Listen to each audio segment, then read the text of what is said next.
Bismillahirrahmanirrahim. Tentang anjuran zuhud dan qanaah.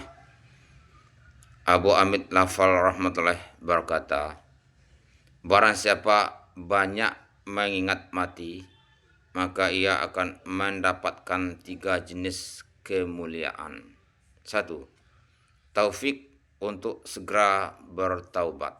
2. Mudah untuk qanaah atau merasa puas dengan apa yang ada dalam hal harta. 3. Bersungguh-sungguh dan merasa senang dalam beribadah. Dan barang siapa yang melalaikan maut atau mati, maka ia akan ditimpa 3 jenis musibah. 1.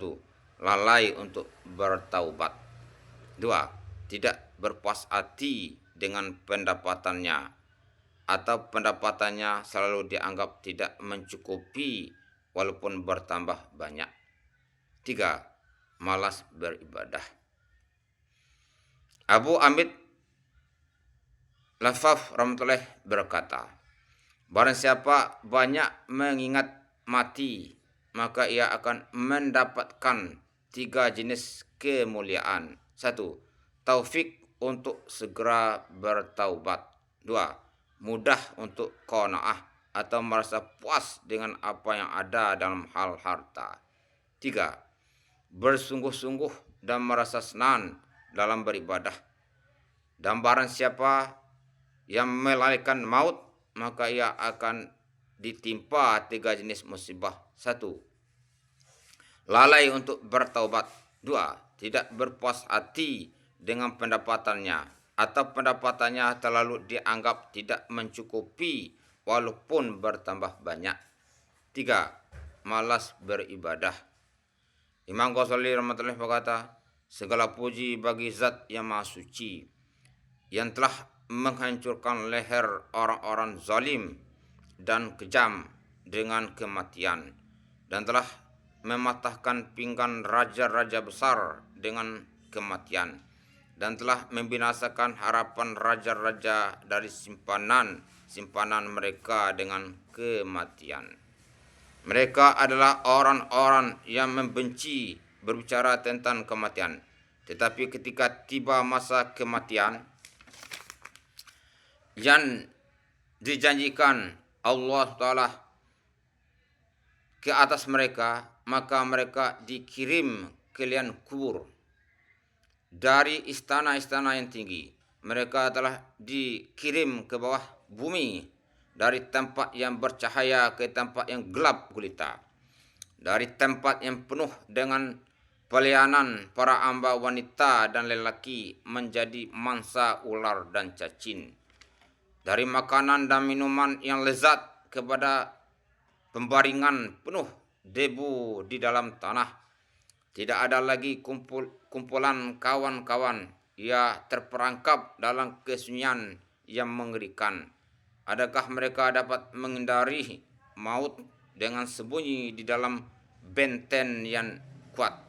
Atau apakah mereka dapat mengambil sesuatu yang lain untuk lari dari kematian? Allah Zat yang tidak sekutu baginya, Maha mengalahkan lagi Maha mengetahui, yang Maha hidup, Maha kekal, dan Zat yang Maha tunggal. Tak seorang pun yang menyerupainya. Setiap orang pasti akan mati. Setiap orang ditakdirkan akan kembali ke tanah dan bersahabat dengan ular-ular di dalam kubur. Setiap orang pasti menghadapi munkar dan nakir, 2 malaikat yang menjalankan pemeriksaan terhadap penghuni kubur. Setiap orang pasti akan memasuki dan berada dalam kubur untuk waktu yang lama.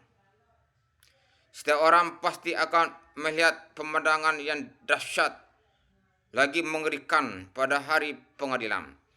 Setelah itu tidak diketahui apakah ia akan masuk surga atau neraka. Oleh karena itu sangat penting bagi kita untuk selalu mengingat maut. Kita seharusnya sibuk membicarakan maut di atas segalanya. Hendaknya kita mengutamakan semua persiapan untuk menghadapinya dan selalu menunggu kedatangannya, sebab tidak diketahui kapan maut akan datang. Itulah sebabnya Rasulullah SAW bersabda bahwa orang yang pandai adalah orang yang menjaga nafsunya dan senantiasa sibuk dengan sesuatu yang akan bermanfaat setelah mati. Dan persiapan suatu amal hanya dapat dilakukan jika selalu memikirkan dan membicarakannya. Orang yang sibuk dengan keduniaan dan terperangkap di dalam tipuannya, tertawaan dalam syahwatnya, maka hatinya akan lalai dari mengingat maut, sehingga membicarakan masalah maut terasa pahit baginya dan tidak disukainya. Inilah hakikat yang telah dipermakan oleh Allah SWT, yang artinya, katakanlah, sesungguhnya kematian yang kamu lari darinya, maka sungguhnya kematian itu akan menemuimu. Kemudian kamu akan dikembalikan kepada Allah yang mengetahui yang gaib dan yang nyata. Lalu dia beritakan kepadamu apa yang telah kamu kerjakan.